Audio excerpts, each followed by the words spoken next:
Let's turn to Sri Lanka now, where China is firming up its grip. The United States has decided to withdraw a $480 million grant to Sri Lanka. Why? Because Colombo is not using that money.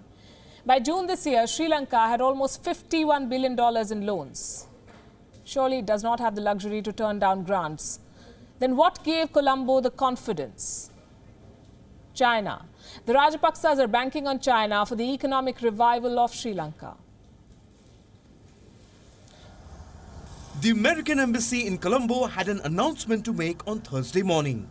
It terminated a $480 million grant to Sri Lanka. The reason? Lack of partner country engagement. In other words, Sri Lanka wasn't interested in the American grant. The formal announcement may have come now, but the fate of this generous grant from America was sealed months ago. In June, the American embassy said that Sri Lanka hasn't spent even a single penny from the grant. Preparatory activities were being cancelled or postponed. The basis of this was a report by a review committee that said the American aid money posed a risk to Sri Lanka's sovereignty and national security. The opposition raised doubts over this assessment, but it failed to make an impact. With the United States now out of the picture, China has a free run in Sri Lanka. The Rajapaksa government has green-lighted several Chinese projects. This includes a $13 billion port city on Sri Lanka's seafront. It will be built on 660 acres of land close to Colombo's city centre. A new Chinese factory is coming up in Hambantota. A 300 million tyre plant for the Shandong Haohua tyre. Multiple large projects are in the pipeline thanks to China's backing.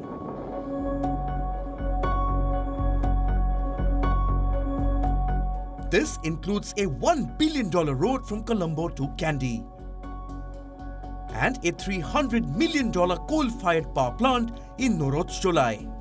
This is a sign of things to come.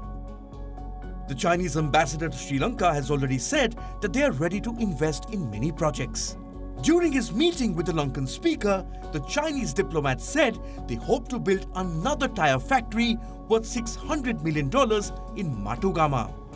The Rajapaksas are betting on China for the revival of the Sri Lankan economy that's in the doldrums.